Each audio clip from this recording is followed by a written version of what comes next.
Good morning, friends. Happy Monday. Is it just me or did this weekend fly by? Is anyone else messed up in the head from daylight savings? Can we just all vote now to get rid of that nonsense? Messes me up 1 hour. Listen, I am a grown-up woman. I am a business owner, okay? I read self-help books. I work 15-hour days. I am a hard. Why does 1 hour ruin my whole weekend? How is that possible? That I can be all of that. You're not getting peanut butter at 7 a.m. How is it? How is it that 1 hour screws with me the way it does? It shouldn't. I'm stronger than that. That's my rant for this morning. All right. Happy Monday. The dog's even confused, right? My dog's trying to get a peanut butter snack at 7 in the morning. It's not normally peanut butter time. All right, March 11th, boundaries of the land, Numbers 34, 1 through 15. Then the Lord said to Moses, give these instructions to the Israelites when you come into the land of Canaan, which I am giving you as your special possession. These will be the boundaries. The southern portion of your country will extend from the wilderness of Zin along the edge of Edom. The southern boundary will begin on the east at the Dead Sea. It will then run south past the Scorpion Pass in the direction of Zin. Its southernmost point will be Kadesh Barnea, from which it will go to Hazer Adar and on to Asman.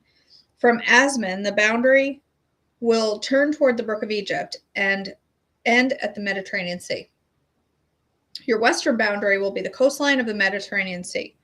Your northern boundary will begin at the Mediterranean Sea and run east to Mount Hor, then to Lebo Hamath, and on through Zedad and Ziphron to Hazaranan.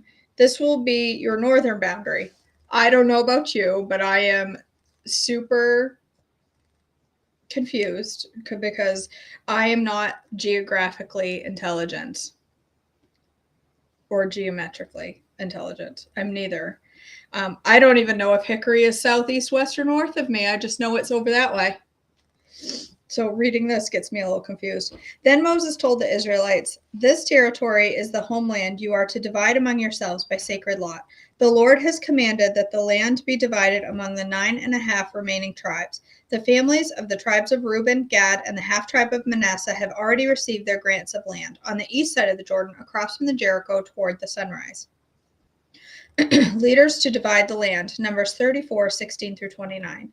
And the Lord said to Moses, Eleazar the priest and Joshua son of Nun are the men designated to divide the grants of land among the people, and list one leader from each tribe to help them with the task. These are the tribes and the names of their leaders.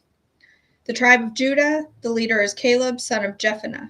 Tribe of Simeon, Shemuel, son of Ammihud.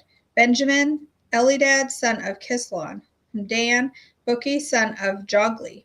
From Manasseh, son of Joseph, Haniel, son of Ephod. From Ephraim, son of Joseph, Kemuel, son of Shiftan. From Zebulun, Elizaphan, son of Parnak.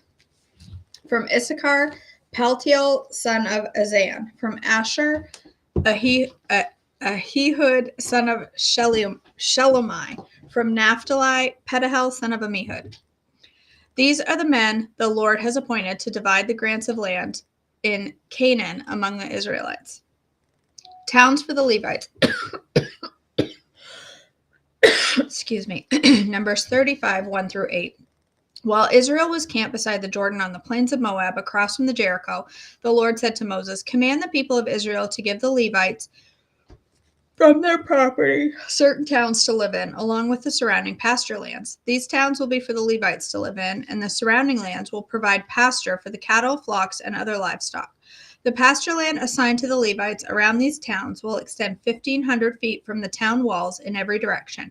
Measure off 3,000 feet outside the town walls in every direction, east, south, west, and north, with the town at the center. This area will serve as a larger pasture land for the towns. 6 of the towns you give the Levites will be cities of refuge, where a person who has accidentally killed someone can flee for safety. In addition, give them 42 other towns. In all, 48 towns with the surrounding pasture land will be given to the Levites. These towns will come from the property of the people of Israel. The larger tribe will give more towns to the Levites, while the smaller tribes will give fewer. Each tribe will give property in proportion to the size of its land. Cities of refuge, Numbers 35, 9 through 34. The Lord said to Moses, give the following instructions to the people of Israel. When you cross the Jordan into the land of Canaan, designate the cities of refuge to which the people can flee if they have killed someone accidentally. These cities will be places of protection from a dead person's relatives who want to avenge the death. The slayer must not be put to death before being tried by the community. Designate 6 cities of refuge for yourselves, 3 on the east side of the Jordan River, and 3 on the west in the land of Canaan. These cities are for the protection of the Israelites, foreigners living among you, and traveling merchants. Anyone who accidentally kills someone may flee there for safety. But if someone strikes and kills another person with a piece of iron, it is murder, and the murderer must be executed. Or if someone with a stone in his hand strikes and kills another person, it is murder, and the murderer must be put to death. Or if someone strikes and kills another person with a wooden object, it is murder, and the murderer must be put to death. The victim's nearest relative is responsible for putting the murderer to death. When they meet, the avenger must put the murderer to death. So if someone hates another person and waits in ambush, then pushes him or throws something at him and he dies, it is murder. Or if someone hates another person and hits him with a fist and he dies, it is murder. In such cases, the avenger must put the murderer to death when they meet. But suppose someone pushes another person without having shown previous hostility, or throws something that unintentionally hits another person, or accidentally drops a huge stone on someone, though they were not enemies, and the person dies. If this should happen, the community must follow these regulations in making a judgment between the slayer and the avenger, the victim's nearest relative. The community must protect the slayer from the avenger and must escort the slayer back to live in the city of refuge to which he fled. There he must remain until death of the high priest, who was anointed with sacred oil. But if the slayer ever leaves the city limits of this if the slayer ever leaves the limits of the city of refuge, the avenger finds himself outside the city and kills him, it will not be considered murder. The slayer should have stayed inside the city of refuge until the death of the high priest. But after the death of the high priest, the slayer may return to his own property. These are legal requirements for you to observe from generation to generation, wherever you may live. All murderers must be put to death, but only if evidence is presented by more than one witness. No one may be put to death on the testimony of only one witness. Also, you must never accept a ransom payment for the life of someone judged guilty of murder and subject to execution. Murderers must always be put to death, and never accept a ransom payment for someone who has fled a city of refuge, allowing a slayer to return to his property before the death of the high priest. This will ensure that the land where you live will not be polluted. For murder pollutes the land, and no sacrifice except the execution of the murderer can purify the land from murder. You must not defile the land where you live, for I live there myself. I am the Lord who lives among the people of Israel. Women who inherit property. Numbers 36, 1 through 13. Then the heads of the clans of Gilead, the descendants of Machir, son of Manasseh, son of Joseph, came to Moses and the family leaders of Israel with a petition. They said, Sir, the Lord instructed you to divide the land by sacred lot among the people of Israel. You were told by the Lord to give the grant of the landowner by our brother Zelophehad to his daughters. But if they marry men from another tribe, their grants of land will go with them to the tribe into which they marry. In this way, the total area of our tribal land will be reduced. Then, when the year of Jubilee comes, their portion of land will be added to the new tribe, causing it to be lost forever to our ancestral tribe.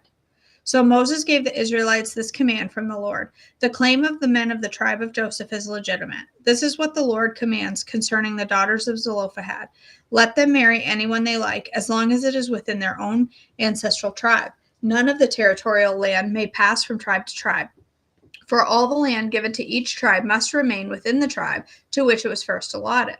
The daughters throughout the tribe of Israel who are in line to inherit the property must marry within their tribes, so that all so that all the Israelites will keep their ancestral property. No grant of land may pass from one tribe to another. Each tribe of Israel must keep its allotted portion of land. The daughters of Zelophehad did as the Lord commanded Moses. Mahlah, Tirzah, Hoglah, Milcah, and Noah all married cousins on their father's side. They married into the clans of Manasseh, son of Joseph. Thus, the inheritance of land remained within their ancestral tribe. These are the commands and regulations that the Lord gave the people of Israel through Moses while they were camped on the plains of Moab beside the Jordan River across from Jericho. Okay.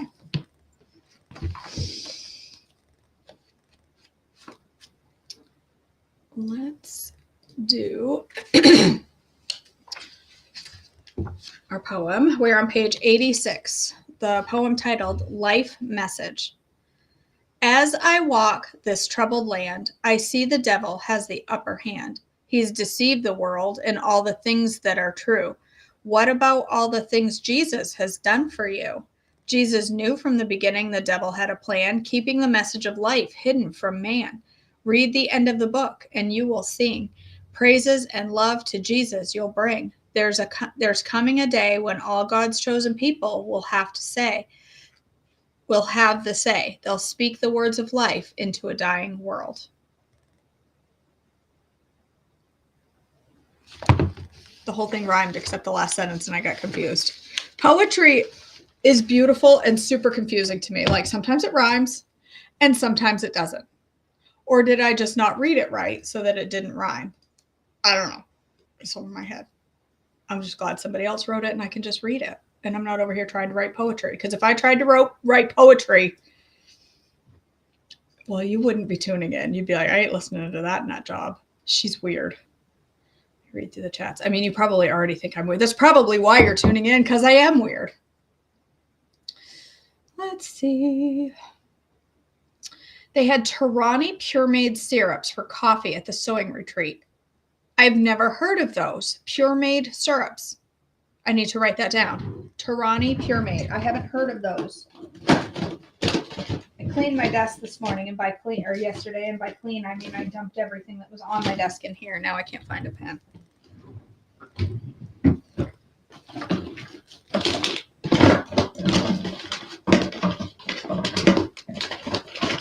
Seriously, Kelly? You have no pens? I cleaned up too well. I need a pen because I need to write down things. I'll use this box of new pencils. I want to write that down so I can Google it. Torani Pure Made. I have not heard of those, and that is important information. It involves coffee. I got a new coffee to try yesterday, and I'm really excited to try it. So fun syrups would be fun too.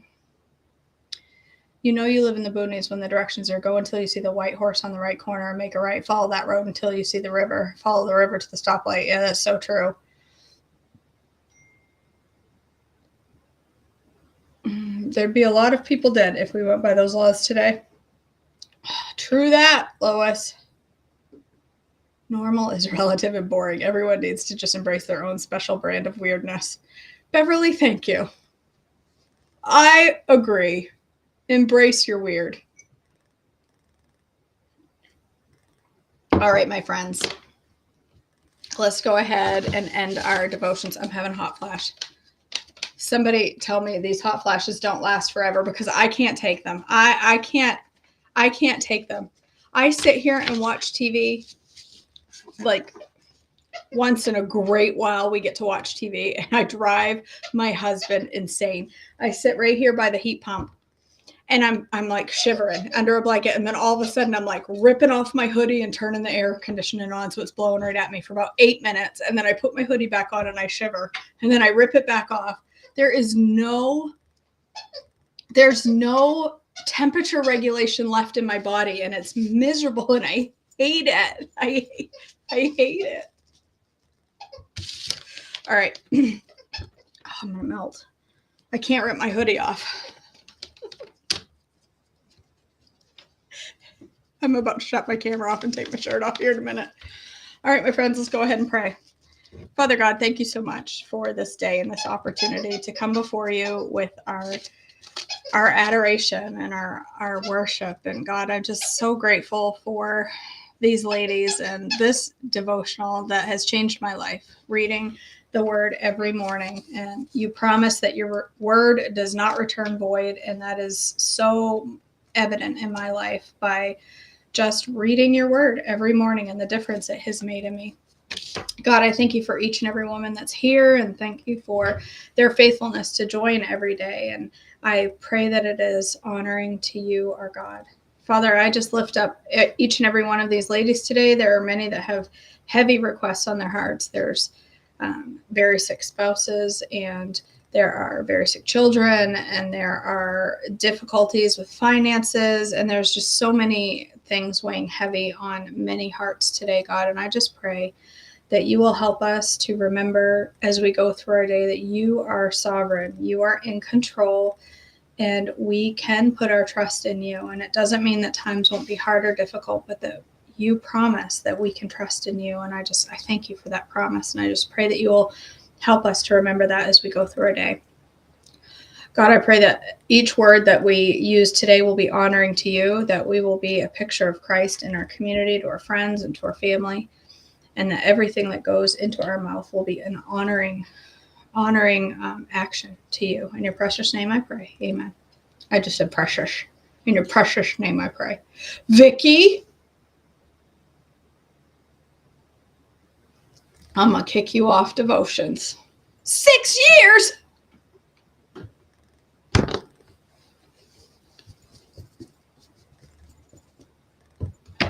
You're not allowed to show up to devotions anymore. With you come 10. Shirley says 10. Listen, I'm going to ban you from my page for saying that. I'm just kidding. I'm not banning anybody. I need you here. It's like somebody, I mean, I know you all know, but it's like somebody just came inside and went, let me just flip that oven on. And you feel like you're preheating from the inside. It just kind of boils up, and all of a sudden you're sweating. You're like, I haven't worn deodorant in 15 years. And all of a sudden I'm like, is that me? I'm sweating so bad. All right. I'm going to go live. I think I have time. I have an avocado every day for hot flashes. I wouldn't be mad at that. I gotta look at my calendar. I have a meeting at 10:30, so I have time to make breakfast live. And you know what I'd like to have this morning? I have me a hankering for some savory oats. So that's what I'm going to make, some flavor of savory oats. I hope that you'll join me. If not, I will see you all very soon, or tomorrow. Hi, Sebastian. Good morning. I will see you tomorrow morning for more devotions, but I hope to see you for breakfast. I love you guys. Talk to you soon. Bessie, you're stopping my hand.